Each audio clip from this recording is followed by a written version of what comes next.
திண்டுக்கல்லுக்கு சென்றுள்ள முதலமைச்சர் மு.க.ஸ்டாலினை வழிநெடுகிலும் தொண்டர்கள் பொதுமக்கள் வரவேற்கக்கூடிய அந்த காட்சிகளை பார்த்து வருகிறோம்.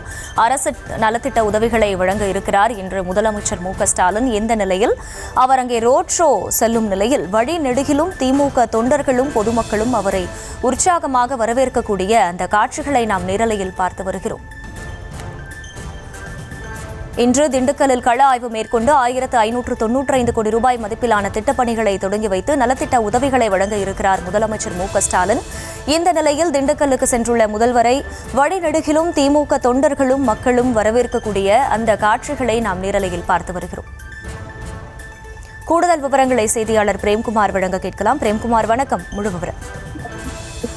அகிலா, அதாவது தற்பொழுது இன்று திண்டுக்கல் மாவட்டத்தில் பல்வேறு புதிய திட்டங்கள் மற்றும் முடிவுற்ற பணிகளை துவக்கி வைத்து பொதுமக்களுக்கு நலத்திட்ட உதவிகளை வழங்குவதற்காக தமிழகத்தினுடைய முதல்வர் திரு மு.க.ஸ்டாலின் அவர்கள் தற்பொழுது இன்னும் சற்று நேரத்தில் துவக்கி வைக்க உள்ளார்கள்.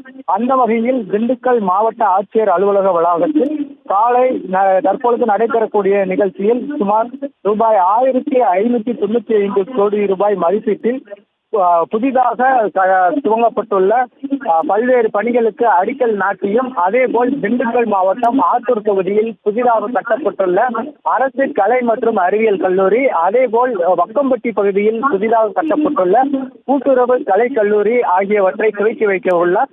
மேலும் திண்டுக்கல் மாவட்ட ஆட்சியர் அலுவலகத்தில் நடைபெறும் நிகழ்ச்சியில் சுமார் பல ஆயிரக்கணக்கான பயனாளிகளுக்கு பல்வேறு நலத்திட்ட உதவிகளை துவக்கி வைக்க உள்ளார். மேலும் புதிய 61 புதிய பேருந்து சேவையினையும் தமிழக முதல்வர் இன்னும் சற்று நேரத்தில் கொடியசைத்து பொதுமக்களின் பயன்பாட்டிற்காக துவக்கி வைக்க உள்ளார். இதற்காக திண்டுக்கல் மாவட்ட நிர்வாகம் சார்பாக பல்வேறு முன்னேற்பாடுகள் மேற்கொள்ளப்பட்டு வருகிறது. அகிலா, விவரங்களுக்கு நன்றி பிரேம்குமார்.